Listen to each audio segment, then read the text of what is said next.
Robots Radio presents... In 1939, director Victor Fleming and stars Vivien Leigh and Clark Gable gave the world a melodramatic tale of war, love, and pride. In 2019, we go back to the world of bourbon at cask strength. The movie is Gone with the Wind. The whiskey is Bulleit Barrel Strength. And we'll review them both. This is the Film and Whiskey Podcast.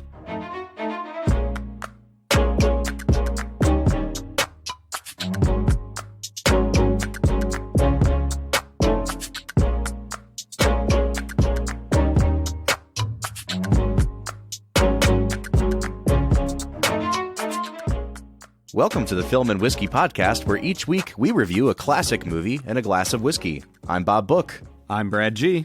And this week we are looking at the 1939 film Gone with the Wind. Red, you go.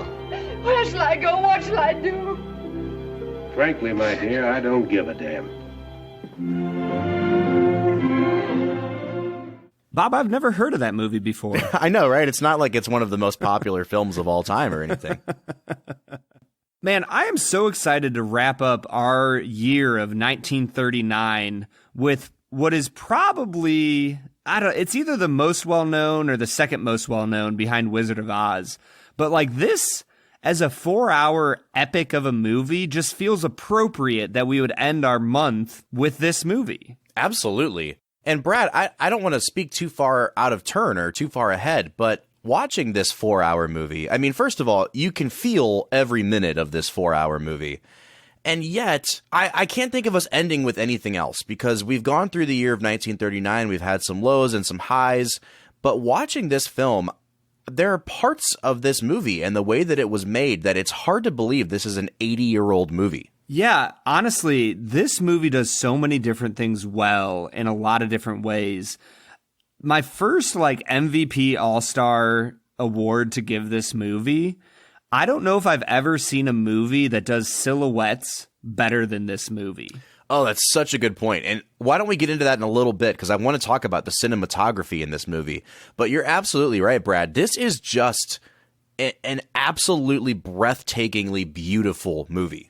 Yeah, but first, before we get into the beauty and the pitfalls of the movie, we should probably do our favorite segment, Bob. I think we should. I think it's time for Brad to explain to our listeners the plot of the film Gone with the Wind. This movie is primarily about a young woman named Scarlett O'Hara. She lives in the deep south of Georgia.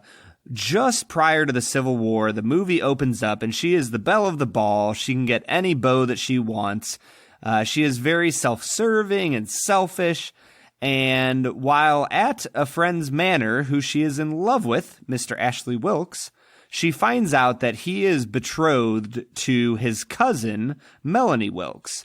And in a fit of rage, she confronts him and throws something at him, and finds out after he leaves that there's another man in the room that was hiding named Mr. Rhett Butler. And Mr. Rhett Butler is a for-profit war privateer, and he is helping the South, but primarily for his own benefit. He's already apparently a millionaire, and he's continuing to profit off this war, and he's very selfish in his demeanor, and he kind of offends Miss Scarlett O'Hara.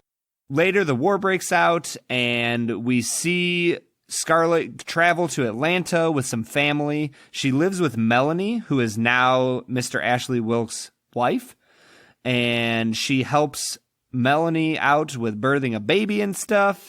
The city of Atlanta comes under siege by the Union troops. Mr. Rhett Butler comes back into the scene, and he heroically rescues Scarlett and Melanie and their servant, and they escape in the night. He goes off to fight with the Confederate troops. She braves a bunch of rain and storms and travel and takes the baby and Melanie to her old homestead, and her old homestead is completely ruined. It's been ravaged by the Union troops, and as she begins to try and work the earth and till the soil, her dad has gone slightly off his rocker, her mother has died, and they try to bring the farm back to not die from being poor and starving. And she vows to herself that she will never again be poor, and that she will, no matter what, pursue money so that she will never feel the effects of poverty again in her life. And that's the first half of the movie. And Bob, for the first time ever, I am going to tap out of Brad Explains and ask that you finish the segment for me. Well, Brad, if I can kind of put my cards on the table a little bit, I think that you've explained the parts of the movie that are the most important to explain, because that's actually, like you said, that's the first half of the movie. When Scarlett is vowing to never go hungry again, then it's intermission. We come back from intermission, and the rest of the movie is Scarlett in that sort of ruthless pursuit of acquiring things and power, and really Scarlett at her most Scarlett. And this is where she finally gives into Rhett Butler. They get married, but they never really love each other. And the movie kind of devolves. It was always a melodrama, but it really devolves into this sort of soap opera melodrama in the second half. And I think that's probably a good place to end. Brad and Bob Explain. And I didn't even mention a lot of facts, like she got married to a young soldier who went off and died right away, and she's widowed. And then she marries again in the second half of the movie, and he dies defending her honor, and she's widowed a second time. And then she marries Clark Gable. And like, there's just so much that happens in this movie. I could probably take about 4 hours to explain it. And I mean, in some ways, it's kind of impressive how much story they're able to tell in one 4-hour movie, because when you think about the number of years that pass and what Scarlett's like at the beginning of the movie to the end of the movie, you know, it's kind of is like a Lord of the Rings type epic tale, and yet they pack it all into one movie. Yeah, I mean, altogether, they probably go through, about 18 to 20 years of time? I mean, it seems that way. I don't know if it's quite that much, but it's at least 10 years. Oh, for sure. So yeah, there's a lot of movie to unpack, and I don't really know how much background I need to give on the film, because it is still, to this day, one of the most popular American films of all time. But again, this movie comes out in 1939. It's directed by Victor Fleming, who gets the credit as director, even though he was one of up to 5 directors who had worked on this movie. For 2 years of pre-production, the producer David O. Selznick had been working with another director, George Cukor, who was fired like 3 weeks into the shoot. And there's a lot of gossip, even to this day, about why George Cukor was fired. But he brings in Victor Fleming to finish the movie. And when the movie is released, it becomes the highest grossing film of all time. And to this day, when you adjust for inflation, Gone with the Wind is the most successful and the highest grossing movie of all time in America. It wins 8 Oscars. It's nominated for 6 more. When the American Film Institute releases its list of the top 100 movies in 1998, it comes in at number 4. When they revised the list, it came in at number 6. It is in the IMDb Top 250. We are talking about a juggernaut of a movie today, Brad. And I am super excited to get into hearing about your first impressions of Gone with the Wind. Because as far as I know, this was your first time viewing it, right? Yes, this was most definitely my first time watching this movie. So, Brad, I'll let you lead us. Where do you want to go first in talking about Gone with the Wind?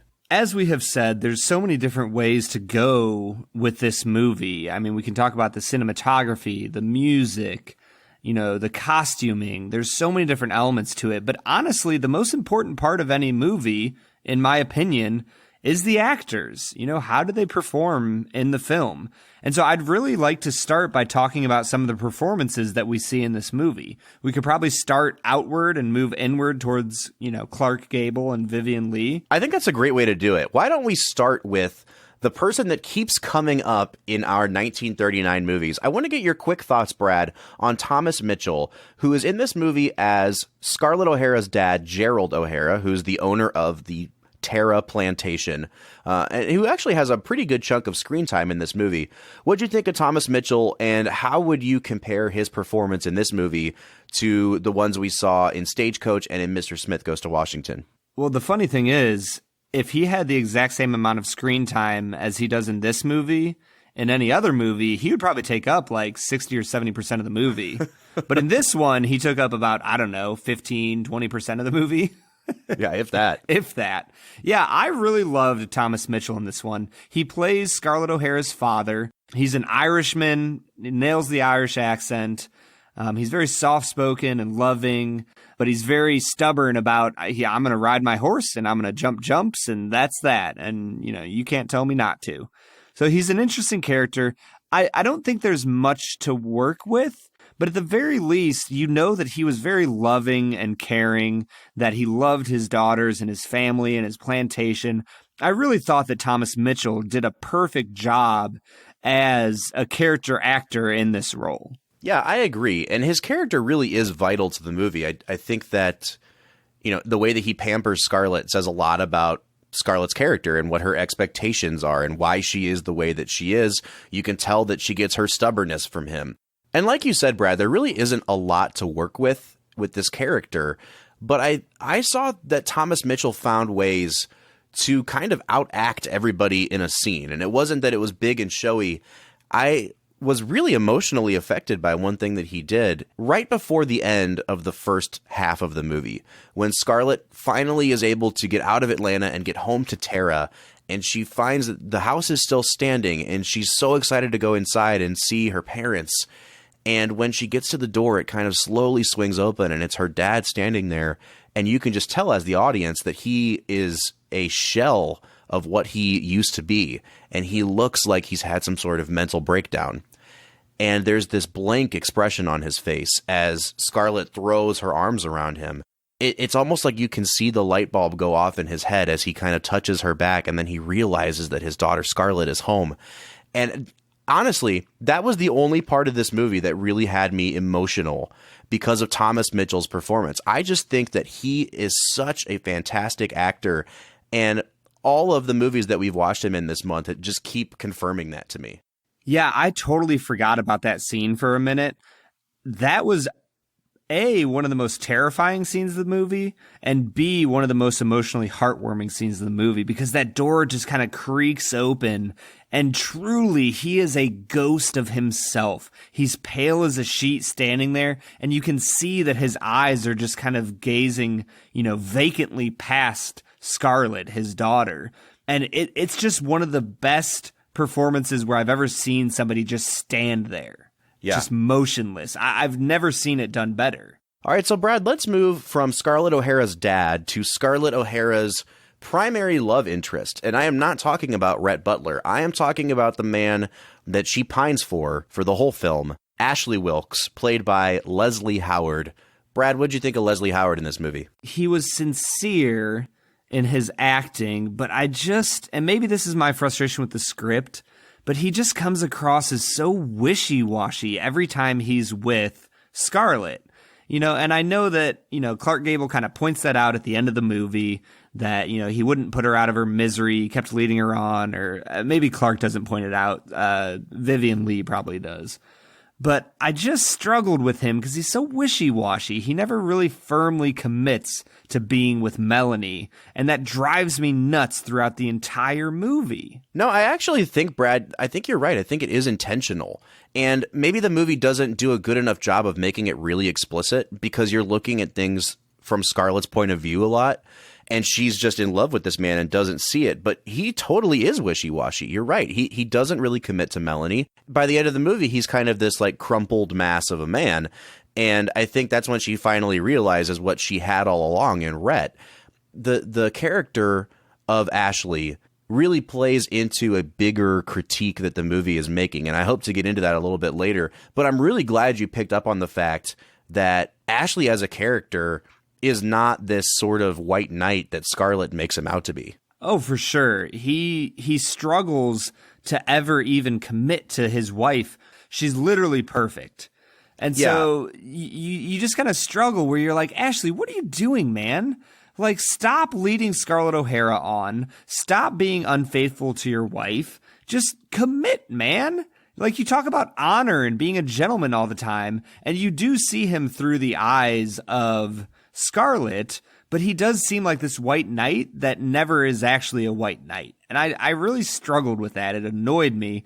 But if we're talking about just his performance, I still feel like he could have shown more conviction and chutzpah or something. He just felt like he was just bland on screen the entire movie. Yeah, it's a very flat performance. Yeah, I think that's the perfect word. He's very flat on screen.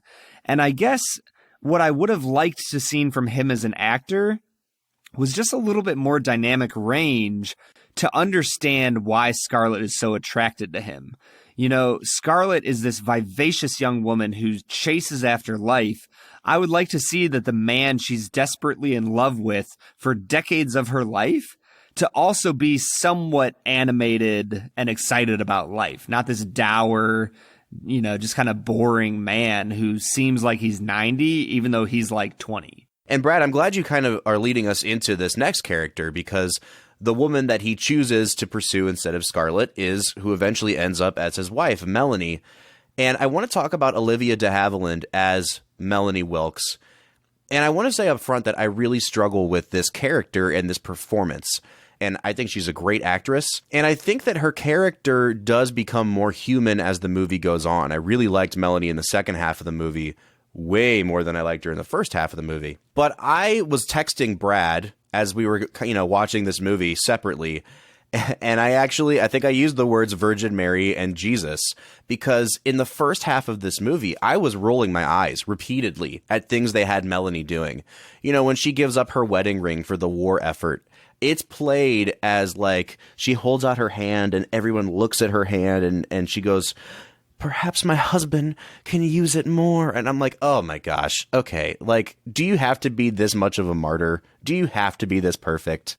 The thing I feel, though, is that I really was convinced by de Havilland's performance in this movie. And so even in that moment, I was a little bit disgusted by it, but there was just still a part of me that believed it. That was like, she truly would give up her ring to help her husband in the war effort. Like, I wasn't quite as put off by her in the first act as you, even though it was very obvious what type of a role they had put her in. Yeah, and I think you're right. She totally sells it. Like, not for a minute did I not believe Olivia de Havilland as Melanie. I think my problem has always been, like, the character. And what really set me over the edge was this first scene where Melanie and Scarlett are serving as nurses in the war effort. And it's a nighttime scene. They're reading something to a soldier, and you can see their shadows being cast on the wall by the candlelight. And the camera actually pans away from Scarlett and Melanie, and it focuses on their shadows on the wall.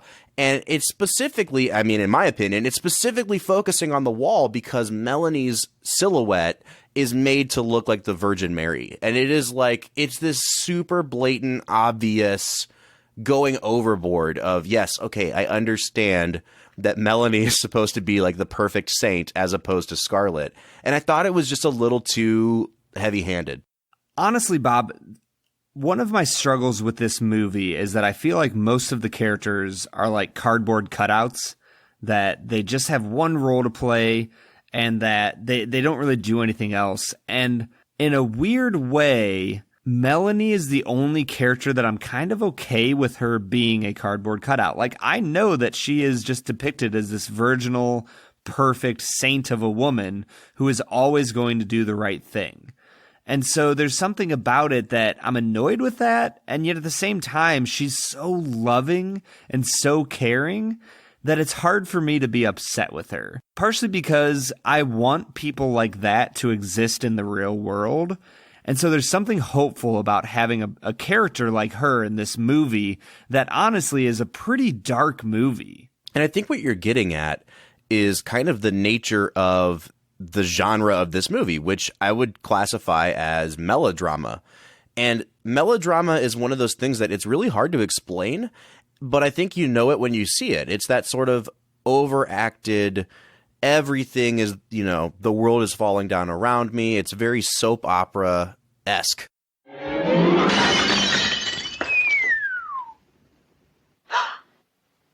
Has the war started? Sir, you should have made your presence known. In the middle of that beautiful love scene? That wouldn't have been very tactful, would it? But don't worry. Your secret is safe with me.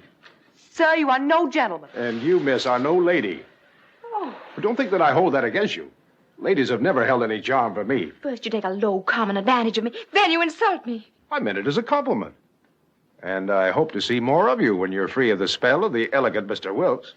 He doesn't strike me as half good enough for a girl of your... what was it? Your passion for living? And in this movie, what I found was the farther I got into it and the farther the movie went along, once you get used to the melodrama and once you get used to everybody acting in a really heightened way, I was on board. It took a while for me to get on board, but once I bought into the world that this movie was creating, and once I understood that, no, this is just how it's going to be the whole time, and then I think that I could appreciate the performances a little bit more, but you really do have to commit to what they're doing on screen. It just takes a while to settle in. It's a very different movie. And I would say that, you know, it's historically different, but I'm really happy that we watched the other three movies from 1939 first, because by watching those three movies, it set Gone with the Wind even further apart, because this is a vastly different movie than all three of those movies. No, it's really true. And I think you're onto something as well. I'm also glad we watched those first three movies when we did, because I think when people think about old movies, you know, Gone with the Wind is one of those films that comes up in the conversation a lot. And a lot of people don't watch old movies because of the way that people used to act, or the way people used to sing, or the way people used to dance. And I think people sort of unfairly look at a movie like Gone with the Wind, where everyone is acting in this really heightened way, and they think, well, that's just what old movies must be like. But watching movies like Mr. Smith Goes to Washington or Stagecoach, no, we've seen much more naturalistic performances in these movies from 80 years ago. Gone with the Wind is definitely something that's set apart from the rest of them. Honestly, in many ways, a modern comparison for me would be Pride and Prejudice.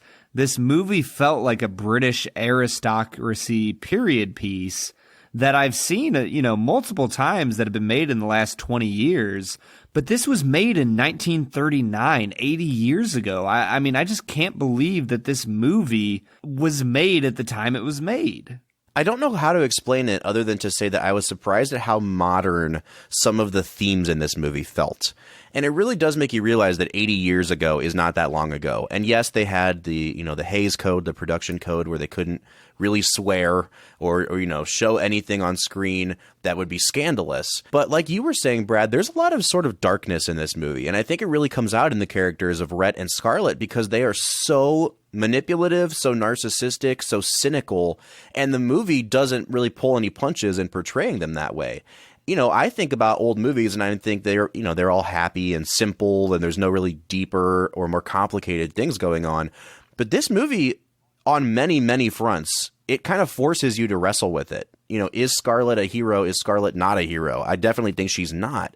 And I think having a complicated character like that as your protagonist is something that I wasn't expecting, at least not to the extent we got it in this movie. I was really impressed by the way that this movie handled some of those more complex themes. Man, I disagree with your characterization of her as complicated, because she is literally one of the most simple, one-sided characters I have ever seen in a movie. She is selfish, period, through and through, to the end of the movie. She is one of the most selfish human beings I have ever seen, and that is the only thing that drives her through this entire movie. Even after her grand declaration and midway through the movie, all that defines her is selfishness. I could guess what she was going to do at every single turn. She was the most boring character in the world that made lots and lots of noise. Well, see, I agree with you, Brad. I don't think she is a complicated character. I think that what the movie does is it makes things complicated for the audience because she's the one we follow for 4 hours. And I think having to wrestle with having such a terrible person as your protagonist, it does a lot for the movie. And I think I don't want to give too much away about my analysis of the movie, but I think that Scarlett is a terrible person for a reason. And the movie really kind of gambles on you being able to understand why Scarlett is a terrible person and what they're trying to say with it. But the point I was making was Scarlett and Rhett being these cynical people is kind of a theme or an attitude that you don't see a lot in these older movies. And I was impressed that they were so far ahead of the curve with the sort of cynicism that they presented. And I really liked that they contrasted that cynicism with the grandeur of the Old South. And that, there's kind of this weird sense of optimism in the South. And so their cynicism just plays against that over and over and over in this movie. And so I will say that, they choose a great time period to contrast these characters against. Well, I think we've kind of put it off long enough. I want to talk about Scarlett O'Hara's character and Vivien Leigh's performance, and also, Rhett Butler, played by Clark Gable. So we've kind of already started talking about Scarlett. Brad, I can very clearly hear what you think of Scarlett's character. But aside from what her character is to you, what did you think about how Vivien Leigh portrayed her in this movie? She's perfect. Like, she plays the petulant child, the arrogant widow who is wealthy. She plays all those parts extremely well. But the struggle for me is that the script just is so slanted into turning her into this one specific character without a redemptive arc that I struggle to like her as an actress, because I don't feel like she's asked to do tons of different things throughout the movie. Like, yes, she moves from more of a selfish child to a selfish, willing, proud adult. But is there really that much difference? She just becomes colder and colder as the movie goes on. And I don't know. She just sobs at the camera the entire movie and tries to get her own way. Was it a good performance? Yes, probably, for sure. But did I like it? I think that's fair. I will say that I liked it a good deal more than you did. I think that my long-standing criticism of this movie was that Scarlett as a character has no arc and she doesn't change at all. But I think this watch, I actually really appreciated this movie way more than I have in the past. And part of that is because of Vivien Leigh's performance. I was going back before we started recording and I was watching clips of the movie on YouTube. And I watched a clip from the very beginning of the movie. And it's the scene where she first meets Rhett Butler and she's pouting about Ashley not loving her. And then I watched a clip from the end of the movie, and the way she carries herself, her posture, the way that she internalizes things as the years go on and kind of becomes more cold and has that hardened exterior versus the pouty girl that you see in the parlor in that first scene. I really do think Vivien Leigh's performance is way more subtle than we give it credit for, because it is in this super melodramatic movie. But the way that she ages the character is done so well. And like I said, once you buy into the melodrama of the movie, I started to notice things about the performance I never did before. I want to go back to that scene where we talked about Thomas Mitchell and how great he was when Scarlett comes home. But once Scarlett finds out her mom is dead, she goes into the room where her mom's body is kind of lying in state. And the camera has this sort of unbroken shot on Scarlett, and it's not a close-up, it's a medium shot. And you watch the realization of her mother's death come over Scarlett. And even knowing that Scarlett is super selfish, and I think her reaction is out of selfishness and not really grieving for her mom, you see like the emotions come up, you see her start to cry, you see her scream. It's this really, really great piece of acting, and it didn't seem over the top. It didn't seem forced in that sort of 1930s way we see sometimes. I really loved Vivien Leigh in this movie. Yeah, like I said, I don't really have any issues with her performance. I think she did a good job. It's hard to separate her performance from her character for me, and I really hate her character. Can we play a fun game real quick? I would love to. Okay, this game is called Name the Suckiest Thing Scarlett Does That You Can Think of. Because I have a list of like all of the sucky things Scarlett does in this movie, and the list was titled Scarlett Truly Sucks. So yeah. I really want to hear, because she does. She is just a horrible human being throughout the film. I mean, marrying a guy to spite Ashley, and then he dies, and then one-upping that in the second half of the movie when she just completely F's over her sister who's engaged to a guy so that she can then take over his lumber mill, and then he dies. Like, it's kind of a gangster move, I'm not going to lie, but Scarlett is just a terrible, terrible person. All right, so what do you think? What's the suckiest thing Scarlett did in this movie? Man, honestly, because of the character it affects, I think her continual pursuit of Ashley, whether it's when they were at their lowest at Terra, or when he's running the store, or at any point in the movie when she throws herself at Ashley and says, "Marry me, Ashley. Run away with me, Ashley." Dude, she is screwing over Melanie. Like, how do you do that? You just keep living with her. Melanie loves on Scarlett so faithfully. Every single time, Melanie is there saying, "Oh, don't think poorly of Scarlett. Look at all she's done for us. She's brought us through so much. She does everything she can." She literally defends Scarlett to the ends of the earth and back. Scarlett knows this and continues to pursue after Ashley. I think that is the most dirty, down low, disgusting thing that you can do. I was disgusted. Well, and then to balance her out, you have this character of Rhett Butler, played by Clark Gable. And this character is just so dripping in cynicism, but in that way that he kind of has that wry grin all the time. First of all, I just really love Rhett Butler as a character. Open your eyes and look at me. No, I don't think I will kiss you. Although you need kissing badly. That's what's wrong with you. You should be kissed and often, and by someone who knows how. Oh, and I suppose you think you're the proper person. I might be, if the right moment ever came. You're a conceited, black-hearted varmint, Red Butler. I don't know why I let you come and see me. I'll tell you why, Scarlett. Because I'm the only man over 16 and under 60 who's around to show you a good time. Bob, you might love the character of Rhett Butler, but I have a question for you about him. Is he supposed to be from the South? So they say he's from Charleston. So okay. So I mean, why he's accepted as a Southerner. Why is it then that everybody else in the movie talks with their airs and their graces and why, hello there, Mr. Butler, how you doing today? And then Clark Gable comes on screen and goes, hello there. Like, where's his accent? Two things, because I think you're onto something. First thing is, I mean, then you have to deal with Ashley Wilkes' British accent that keeps coming through the whole movie. Thank you. But I think part of it, though, is that even historically, too, in the South, like, you had these people who were moving to the South from Europe, so, like, they weren't going to have this Southern accent. So, I mean, it's possible that Rhett Butler doesn't have an accent. Who knows? But I think you're really onto something, Brad, and it's something we're going to get into in the second half of the show. And it's that I think this movie, and I think the filmmakers, are doing something that even the book Gone with the Wind didn't do. The book Gone with the Wind really does glorify and long for and pine for the lost days of the Old South. And I think this movie, it portrays itself as a movie that pines for and longs for the forgotten days of the Old South. But it really subtly doesn't. And it really, I think, undermines that whole thing. And it takes digs at it. Because the way that this movie portrays all of the Southern men is as this one thing.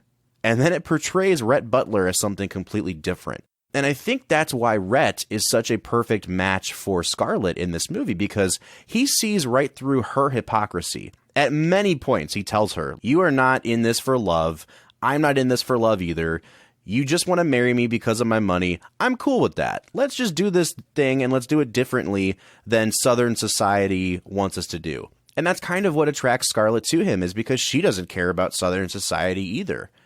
In the same way he sees through her, Rhett Butler also sees through the hypocrisy and the what he calls the arrogance and the pride of the South as well. The very first time we see him is him arguing with all the Southern men about what a bad idea it is for them to go to war, because they're not thinking logically. They're not thinking with their heads, but they're thinking with all this bravado and arrogance, and he points it out to them. And I think what you're getting at with Clark Gable as very, very different from all these other Southern men was super intentional in this movie. Yeah, you're probably right with all of that. And I think that Clark Gable as an actor gives us a performance that I would probably say was the best out of anybody in this movie. I mean, you see him move from cynicism into this kind of split personality of love for his daughter. And sometimes you can see through the curtain and that he genuinely loves Scarlett, but it quickly gets pulled back behind this veil of cynicism.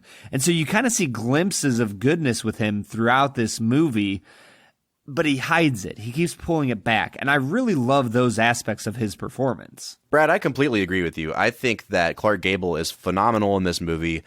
For such a long time in Hollywood, when it was announced that this movie was going to be adapted, people were basically campaigning for him to take this role. You know, he was portrayed as the only person who could possibly play Rhett Butler, and he really didn't want to play it. And, you know, the ironic thing now is, like, he took the role, and it's become the role that he's best known for, because it's just so perfect for him.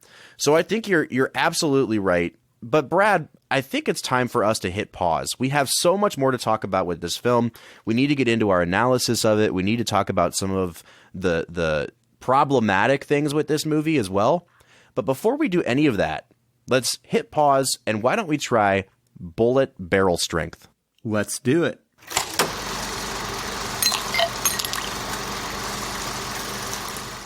Okay, so today we are trying Bulleit Barrel Strength.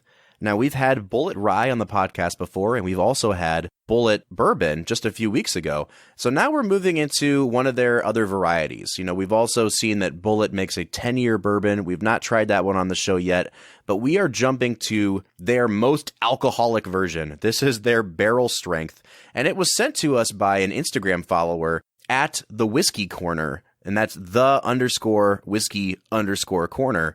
They sent us this sample of Bulleit Barrel Strength and wanted to see what we thought of it. The notes they sent along are that this is from batch number 5 of Bulleit Barrel Strength, and it clocks in at such a high proof that I'm not even going to say it until I get Brad's reaction to trying it. Man, I'm really excited for this. Honestly, as I smell it, I don't know if I would paint this as a barrel-proof bourbon right off the bat. The ethanol is not hitting me extremely strong.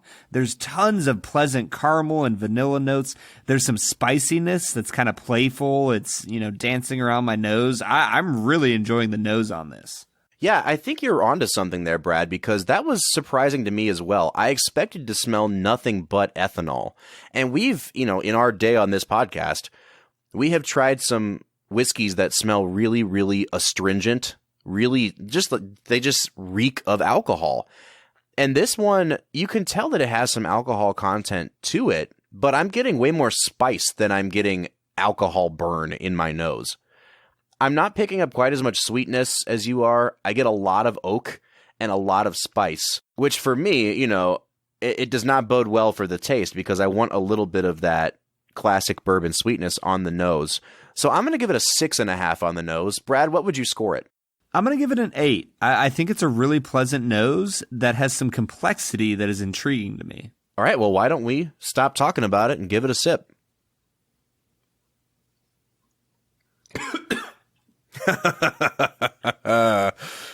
Whew.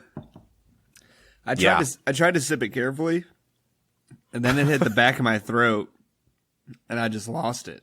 Yeah, so here's what I'm getting on this thing. It's really sweet up front, and there's a lot of oak and a lot of pepper. I really don't notice an alcohol burn in my mouth. You can tell, again, you can tell that it has alcohol to it. It's not till you swallow and then you get, it's not even a Kentucky hug. It's like I feel like I have heartburn right now. And I think a lot of people would find something this alcoholic to be really unpleasant. And we'll get to that on the finish, but I actually really liked the taste of this. It has those classic bourbon notes that you were referring to on the nose, Brad. I don't dislike this at all. I think I'm going to give it a 7.5 on the taste. The taste is beautiful. I mean, the taste is really nice. It's pleasant. It's sweet. It's not overpowering. You can kind of taste that it's a powerful bourbon, but then it hits the back of your throat and it punches you so stinking hard. I am leery to take another sip of it. Yeah, I didn't quite get it. Again, I didn't get it at all when it was in my mouth. I didn't get it at all when I was swallowing. It was like when it was on the way down, where you normally get that thing we call the Kentucky hug, where it really made me feel like I had heartburn. I suspect some people will really like that. I don't know that I do. But before we get, we're going to get into talking about the finish. Brad, real quick, give it a score on the taste. I'm going to give it a 7 on the taste. It has a really pleasant kind of vanilla-y note to it. You can taste the spice. And I will say my second sip of this is much better because my throat has already been burned off, so I don't notice that quite as much. But yeah, I'll go ahead and give it a 7 on the taste, and I'm going to go ahead and give it a 2 on the finish because this is brutal. I'm having a hard time talking right now. It burnt so badly going down. It really is brutal. The word that I wrote down was hardcore. The burn is hardcore. And I kind of suspected that we might differ on the finish. And I can't even necessarily say that I like the finish on this because, again, it's an experience to go through. But if you're in the market for a barrel strength whiskey, and you know that it's going to be super high proof, then I have to kind of think this is what you're going for. And because I think this delivers on that, I actually think the finish does exactly what it's supposed to do. So in a weird way, even if it's not the most enjoyable thing to me, I think it actually works really, really well for what this product is. So I'm going to give it an 8.5 on the finish. Yeah, I'm going to give it a score of what I'm experiencing and what I think.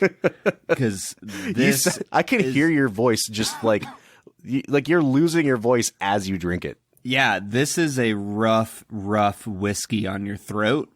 And if that's what you're looking for, fine. Listen to Bob's 8.5. However, if you're a sensible human being, listen to my 2 and water it down before you drink it. Because I actually think that might be a good way to go, Brad. If we add a couple drops of water to this, it really might open it up and kind of dilute down a little bit and mellow some of these harsher edges. So Brad, I see that you've put a couple drops of water into yours. Has it changed anything about the taste or the finish for you, aside from just calming it down a bit? Yeah, it has calmed it down. I am getting more of those oaky flavors that you were talking about.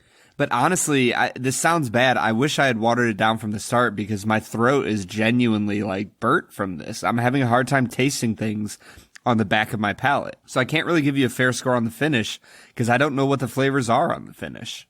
Well, maybe that means that it's a good time for us to move into the overall balance.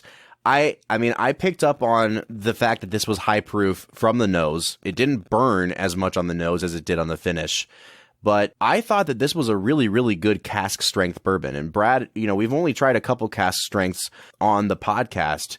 And I think this one is a really solid entry into that. So overall, I think I'm going to give the balance an 8. I'm going to give it a 5.5 on balance because they really, and maybe it's a good thing, but they really mask the proof of this bourbon well. And so I guess I knew it was barrel strength. I did not expect the blast that I was going to get from it on my finish. Well, before we get into overall value, Brad, I think maybe it's time for me to pull the rug out from under you and let you know that what we just drank was, I think, the highest proof whiskey we have ever had on the Film and Whiskey podcast.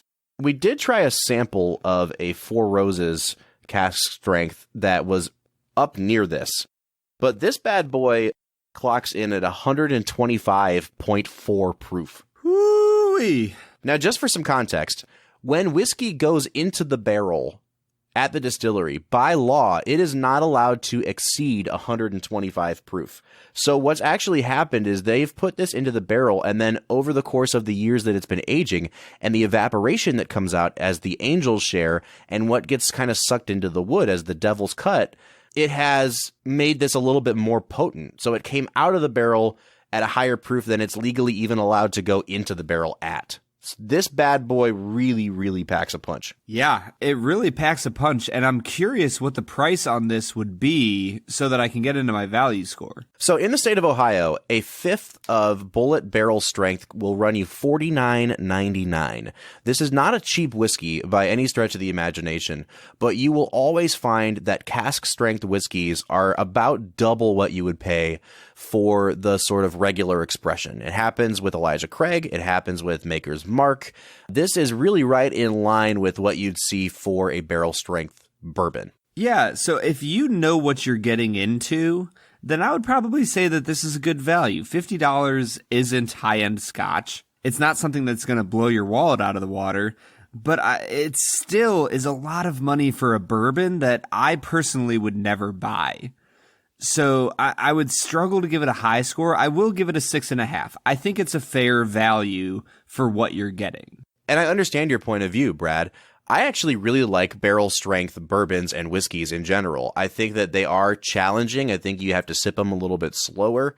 I also would be hesitant to spend $50 on most bottles of whiskey because a lot of our podcast has focused on bargain and budget whiskeys. And we both really liked regular Bulleit for the price. If this was at a bar and they were charging, $7, $8 for a shot of it, I would absolutely go for it. I think this is something that you drink on a special occasion. This is something that you drink to kind of shake yourself out of the routine or the norm of what you would normally drink. I don't think it's a bad value, like I said, especially in line with other barrel strength whiskeys.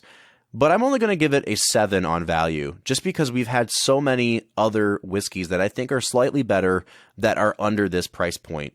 So that puts me out to a 37.5 out of 50. I really did like this product a lot. Brad, I'm sure that you liked it less than I did. Yeah, this might be one of our biggest differences in whiskey scores. I came out to a 29 out of 50.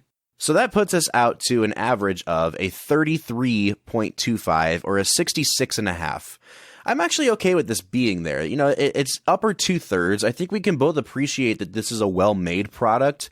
It's just something that I can tell, Brad, that you just are not going to go in for this, and you're either on board for it or you're not. Yeah, I would totally agree. And I guess it's one of those things where I don't think that there's much chest thumping to do about, oh, well, I drink higher proof bourbon than you do, so I'm better at drinking whiskey. I'm sorry, but that's just not necessarily the case. Is this a good whiskey that's well made? Yeah. But I personally don't enjoy crazy high proof whiskeys. I max out at about 110 proof, which itself is a pretty high proof whiskey. So I'm going to stay away from the barrel proof whiskeys more often than not. And that's reasonable. And that's the thing that we like to encourage on the Film and Whiskey podcast is drink the kind of whiskey that you like to drink. Are we going to ask you to expand, your palate a little bit? Yeah, absolutely. That's why Brad and I start drinking scotch instead of just bourbon. That's why we branch out into Irish whiskey and rye and hopefully soon Japanese whiskey. We want to try new things, but at the end of the day, everyone knows what kind of whiskeys I like to drink, and that's always just going to be my preference. And you don't have to feel inferior for not liking something that your friend likes, because everybody's palate is different and everybody's preferences are different. And I think that's a perfect way to segue us back into talking about Gone with the Wind, because I would say that it is an extremely high proof, challenging movie that a lot of modern viewers would struggle with. That it doesn't matter if you like it or not. Just because, a bunch of movie whizzes say it's a perfect movie or something doesn't mean you have to like it. So, Bob, what do you say we get back into it? Let's do it.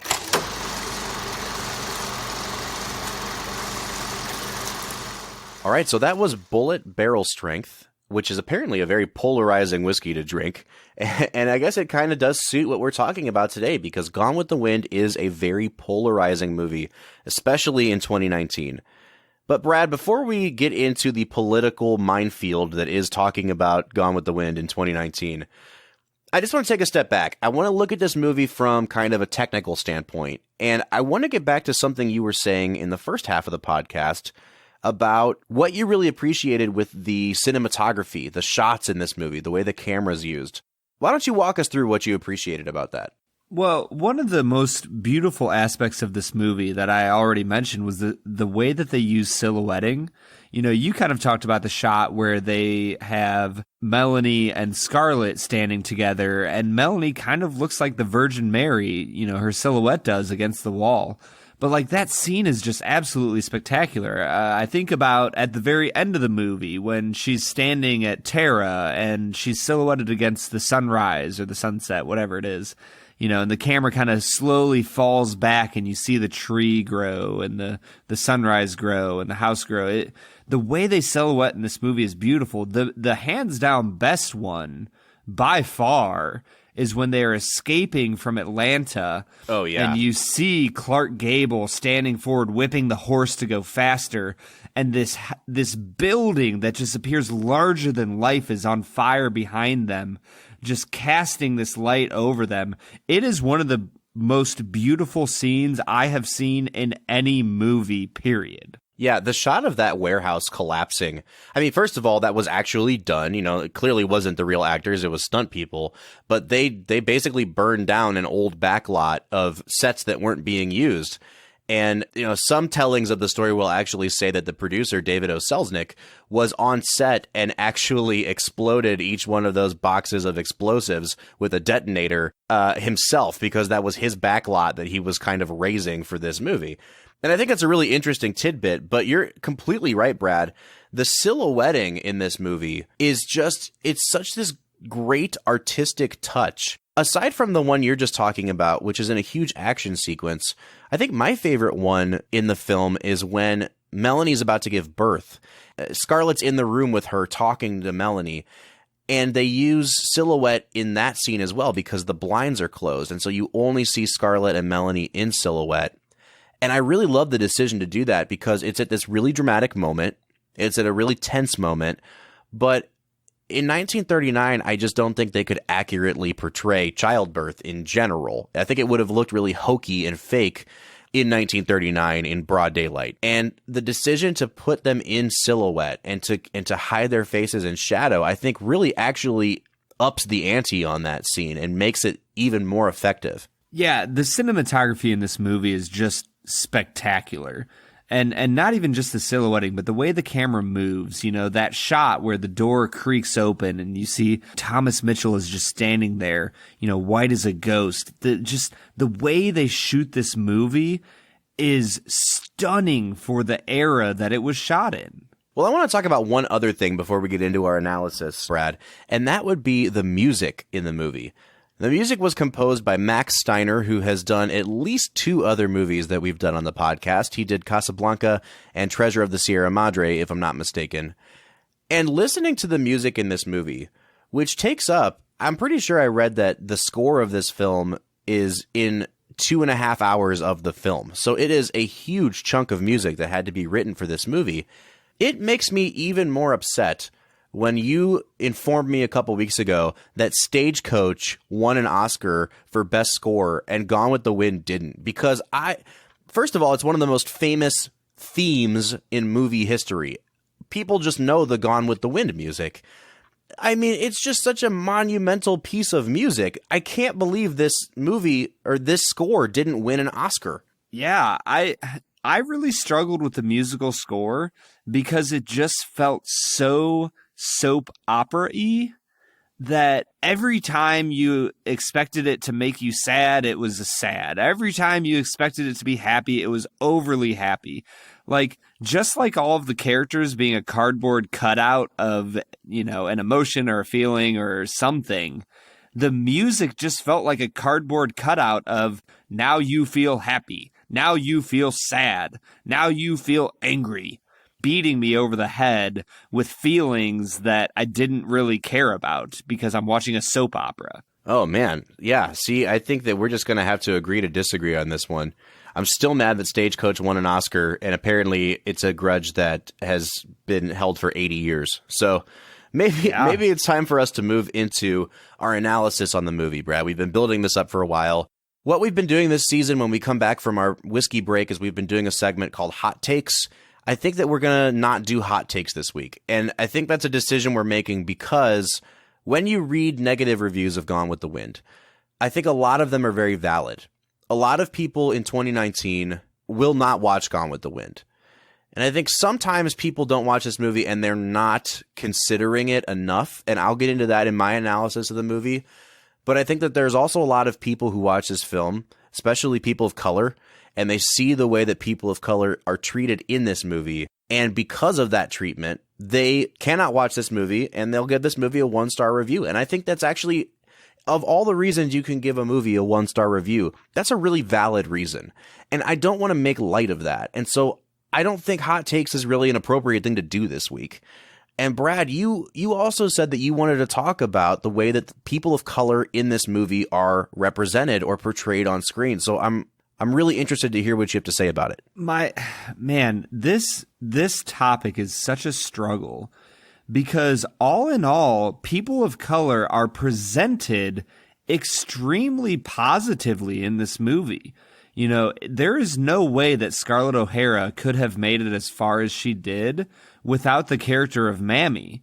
You know, she is her nurse when she's young and cares for her. And she says many times, like, I change your mama's diapers and your daughter's diapers. And in a lot of ways, she is the core of that family and keeps Scarlett O'Hara running for a long time. You know, when you look at the way that their male slaves and then servants are treated and the way that they act towards Scarlett and Mr. O'Hara, they're always respectful and kind and caring. And so on one hand, you have them portrayed in this extremely positive light of not just serving the O'Haras, but genuinely loving them and caring for them. But on the other hand, you see the way that Scarlett treats them as less than human. Day in and day out, she just treats them terribly. And granted, she treats everybody terribly. But overall, the portrayal is just problematic. I especially think about the younger servant that they have that at first she says that she can help with the baby and then says, I can't help with the baby. I know nothing about babies. And that character especially was problematic for me. I just struggled because the writers of the script continually put her in positions where she just looked like an idiot. Yeah. She just looked so stupid and so dumb. And I just was like, what is happening? And granted, they made the character of, Mama and some of the male servants look much smarter than that one female character. But man, it was a struggle for me. Yeah, and Brad, I feel like I even need to parse out a little bit of what you said too, because, you said that the majority of the black characters in this movie are portrayed positively.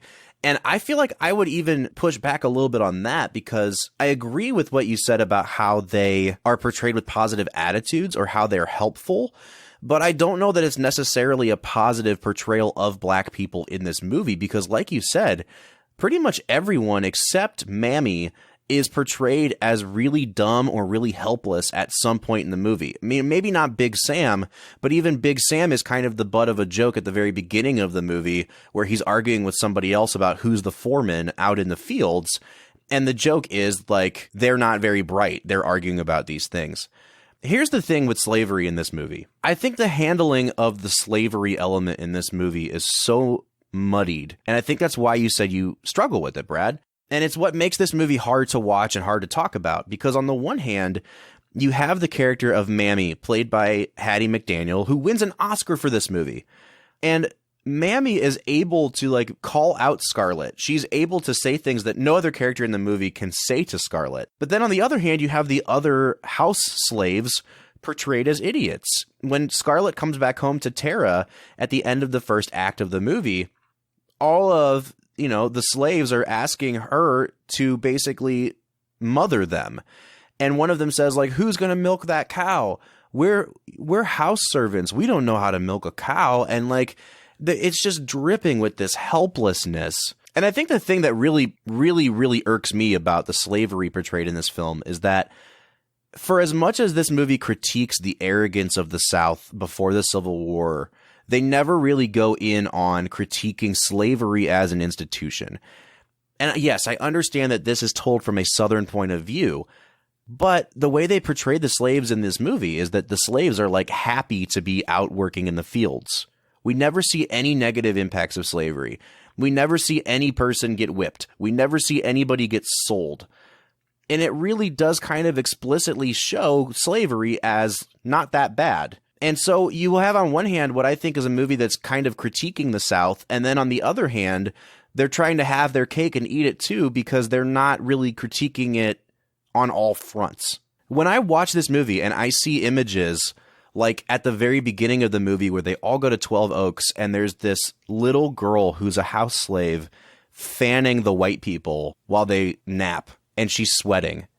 And it's I can't tell if this movie is purposely showing me this because they're trying to show me the hypocrisy or not, because they never make a point of it. It's just there and they don't touch on it. And I think it's kind of irresponsible to not touch on it.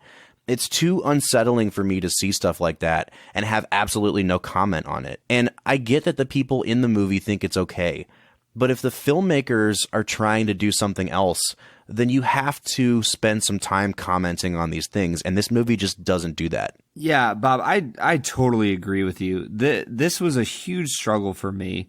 And honestly, there's a few scenes that you just mentioned that I just kind of forgotten about because of how long the movie is. But yeah, when the slaves are fanning all of the white women who are taking a nap in the middle of the day, which we can slide past how weird that was. But beyond that, when you look at the way that people of color were treated in this movie, you're right. The filmmakers take no moral or ethical stance on the institution of slavery. And that in itself is a problem. And part of me will say, hey, it was 1939. They did not think about race in the same way that we do today. But I also think it's okay for us in 2019 to come back and at the very least point out that, hey, maybe they had an opportunity to advance the discussion on race relations and they didn't take that opportunity.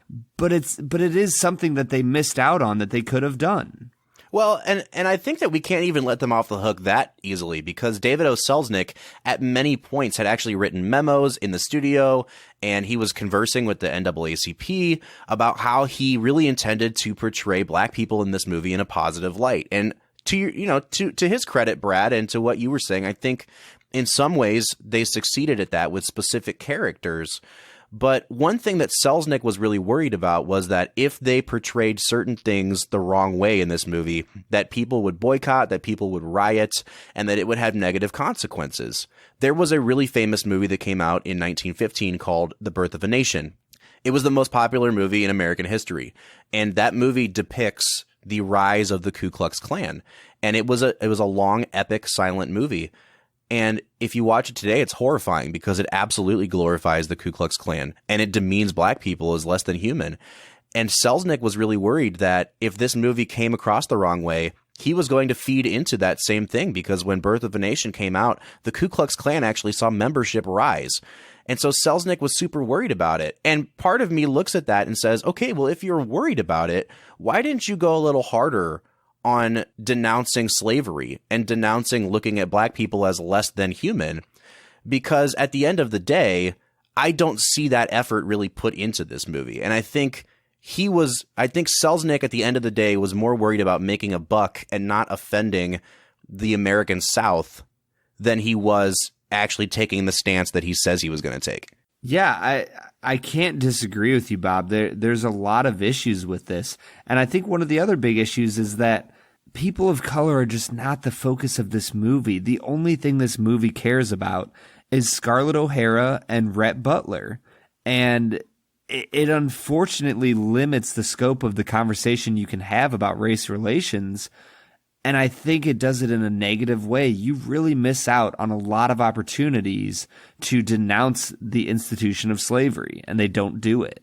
And they gloss over so much. You know, the scene where, and it's a very tense, suspenseful scene, where all of the women are kind of in a knitting circle and they're waiting on their husbands to come home from what they're calling a political meeting, right? And then Rhett Butler has to come and cover up for them because they were actually raiding the shanty town where Scarlett almost got raped. Well, when you really stop to think about it, they're calling it a political meeting, but what really is going on during the Reconstruction period in the South is that there is a group that's starting to rise in the South that is taking vigilante justice into their own hands. And if you read the book Gone with the Wind, it's spelled out super explicitly. All of their husbands, including Ashley Wilkes, are members of the Ku Klux Klan. It's portrayed in a sort of way that they are defending the honor of the women of the Old South. And I feel like in this movie, they just gloss right over that fact. And we're just supposed to kind of, understand implicitly that all their husbands are in the Klan, and we're just going to move right along past that thing. I won't lie. I did not pick up on any idea that they were in the Klan, and I probably should have, but that just kind of went right past me. But that plays into what you're saying, though. This movie is so unconcerned with those details, and it's trying to distract you so much with the melodrama that it doesn't even give any time to those things. Yeah, no, you're probably right. But yeah, overall, this movie is just inconsistent in its treatment of people of color, and it's a problem. I will say, though, Brad, and this is the point I wanted to make about my analysis of this movie. I think slavery is a really good inroad. The way this movie treats slavery is a really good inroad into talking about what I think this movie is actually doing, because I think this movie is trying to be a critique of the Old South and the philosophy of the South will rise again. And first of all, I know we have a lot of listeners from the American South. And as I talk about what I think this movie is saying, I'm not saying anything negative about our friends that live in the South. I'm not saying anything about my opinion of the South. I think this movie definitely has an opinion, and so I want to convey what I think this movie is saying. But this movie I think it really goes hard on the Old South. When you look at the way this movie treats slavery, the only person in the movie that ever really denounces slavery as an institution, and it's in a roundabout way, is Ashley Wilkes. There's one point where Scarlett starts up this lumberyard and she hires a bunch of convicts to work it. And Ashley says, I wish you would just let me hire some free, he calls them free darkies, to work this lumber mill. And he says, I won't stand by you exploiting the labor of these convicts. And Scarlett kind of calls him out and says, you had slaves. And then Ashley says, well, that was different. We treated the slaves so well, and I would have freed them anyway. And it's just this eye-rolling, like, okay, you would have freed them anyway? Really? That's what you're going to go with? And you're going to say that, like, you treated your slaves well? But I actually think that the fact they gave that line to Ashley Wilkes is actually a key to the whole movie. Brad and I were watching this video on YouTube. I really highly suggest people go find it. It's called Should We Still Be Watching Gone with the Wind? And it's by a guy called Cold Crash Pictures. And he points this out. Ashley Wilkes is the most wishy-washy character in the whole movie. And because he's super wishy-washy, when they put those words in his mouth, we're not supposed to completely buy what he's saying. It's not like Rhett Butler says, well, we treat the slaves really well. It's not like Melanie Wilkes says, we treat the slaves really well.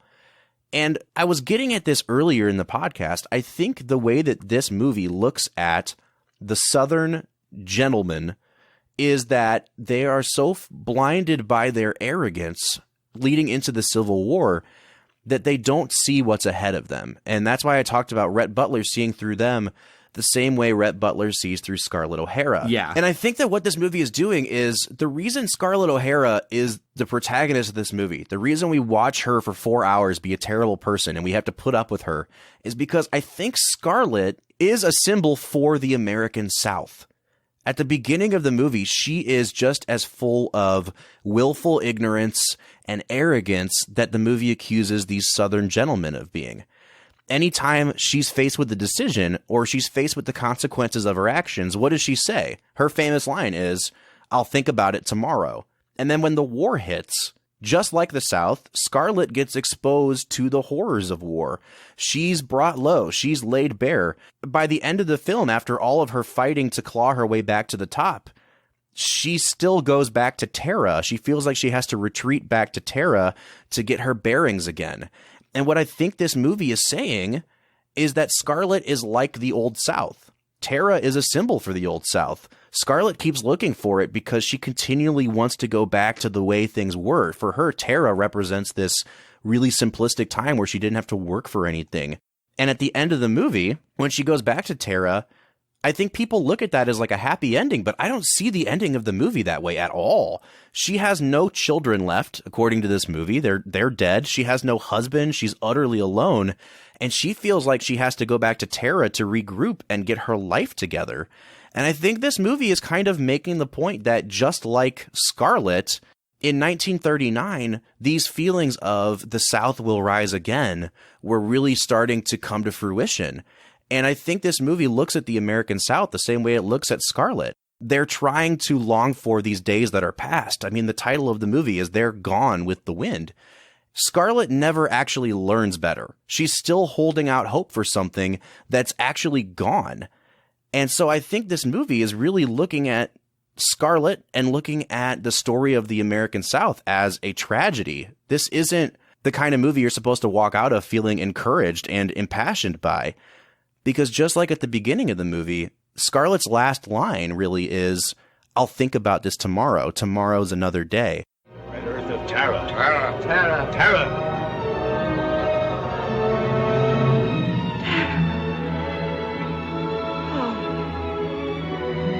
I'll go home. And I'll think of some way to get him back. After all, tomorrow is another day. She's still unwilling to face the consequences of her actions. And in the same way, I think where this movie leaves off is that as long as the South is still looking behind instead of looking ahead, it's just going to keep repeating this cycle of destruction. And so I actually really love what this movie is trying to say.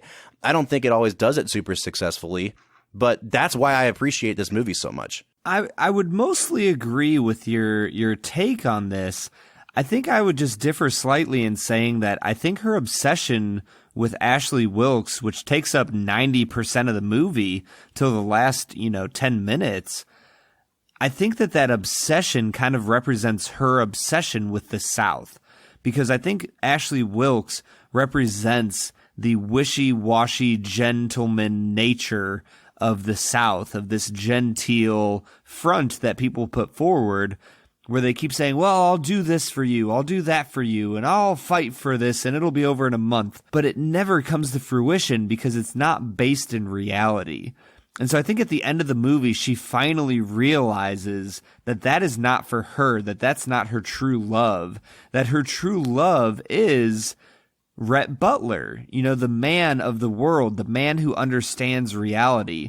And so by returning to Tara and planning how to get him back, it almost feels like she, representing the South, is returning to its roots so that it can reconnect with the world around it in a new and different way without Ashley Wilkes. I actually think that that's a really good way to read it as well, and that's the more optimistic ending, right? Which is maybe the South finally can get over these things that it has seen through. Because at the end of the movie, I think she finally realizes Ashley's kind of a bum, and I don't really need to be in love with him anymore. Yeah, that's essentially it. And if you take Ashley to represent the genteel, gentlemanly nature, then they're kind of over it. They've realized that has gotten them nowhere. In fact, it has brought them lower than they've ever been before.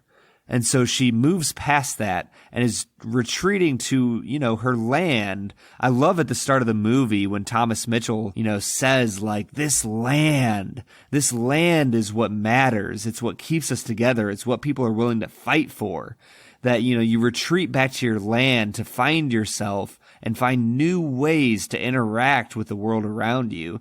And yeah, I mean, maybe it is a very optimistic ending, but man, I really hope that that's one of the meanings people can take from this movie. Well, we have gone super duper long today. Brad, I think that it was kind of necessary because of all the things we needed to talk about, but it's also a 4-hour movie. So, forgive us a little bit for running long. But this is definitely the time for us to give our final scores on this movie. And Brad, first time through Gone with the Wind, what'd you think of it? What score would you give it? And would you recommend? Bob, for everything that I said of things I liked, things I disliked, so on and so forth, I genuinely just think that the reason this movie was so popular, more popular than any other movie in American history, is for the simple fact that soap operas had not been invented yet. And I think that this is not a great movie. I genuinely struggled with this entire movie. There's so many problems with how it depicts things. There's so many things in this movie I didn't like, whether it was the acting or the script or even the cinematography, the way it would just like zoom in really fast on certain faces when they were getting upset or emotional. Like it felt like I was watching a soap opera. And then I realized that I was watching the great granddaddy of them all. Like this is the soap opera that birthed every other soap opera that's ever been created. And I recognize the history that this film has, but I'm going to give this movie a 6 out of 10. I really don't like this movie. I am giving it that high of a score because I recognize the history that it has, and I recognize that it does certain things spectacularly. But overall, I cannot recommend this movie. It is mind-numbingly dramatic. It just blows my mind that this was so popular in 1939. I literally can't understand why people loved this movie and saw it time and time again. So I actually had the opposite experience that you did, Brad. I have never really been a huge fan of this movie. I've always appreciated the spectacle of it, the epic sort of nature of it, but I was ready to come into the studio today and just kind of dump all over this movie because I always found it kind of boring. I always thought that it was very surface level. I always thought that because I could only see the surface level of it, that it had nothing to say and that the things it did say were super problematic. Can I say one thing just really quick? I actually wasn't bored by this movie. Like, it genuinely moves you through. There's a few slow parts, but as many people that say it's bored, I actually wasn't necessarily bored by this movie. I think that's encouraging because to be able to hold someone's attention for 4 hours is no small feat. But I was ready to come in here and just trash this thing. And I actually found that there was so much more going on under the surface than I had ever noticed before. And maybe I just wasn't looking for it, or maybe I wasn't ready to engage with this movie on that level yet. But I was shocked at how modern it felt, at how complex of a critique it kind of offered. Once I finally started to realize that Scarlet was a symbol for the South, I think things really started to click for me. And all of that, coupled with the technical brilliance of this movie, I mean, it really is one of the most beautiful movies I've ever seen. I'm still blown away by some of the camera movements, that crane shot of Scarlet walking through the street in Atlanta with all the dead soldiers. Like, it's just, how could you not love certain things about this movie? And I think that all of that added together, I have to give this movie a 9.5 out of 10. I don't think it's perfect.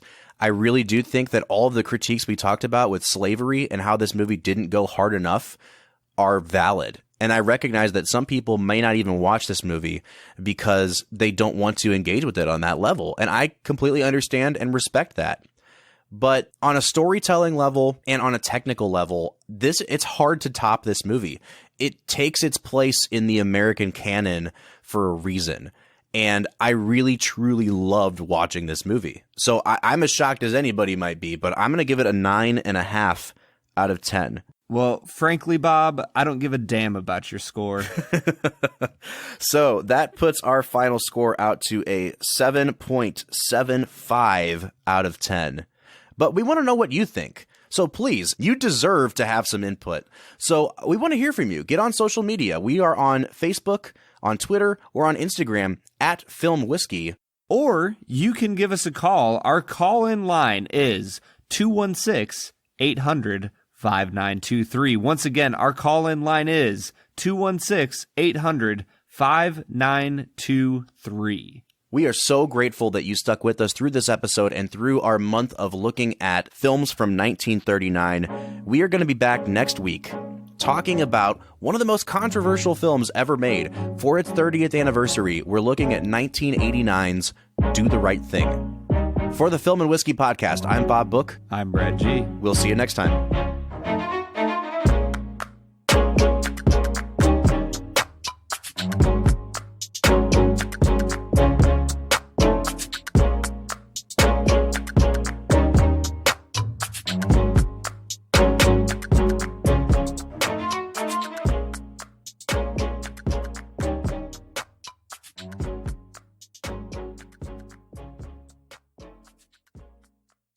She helps deliver a baby there. Atlanta comes under siege by the Union troops. They escape. Yeah, you left out a whole character, I'm dude. well aware. God, this movie sucks.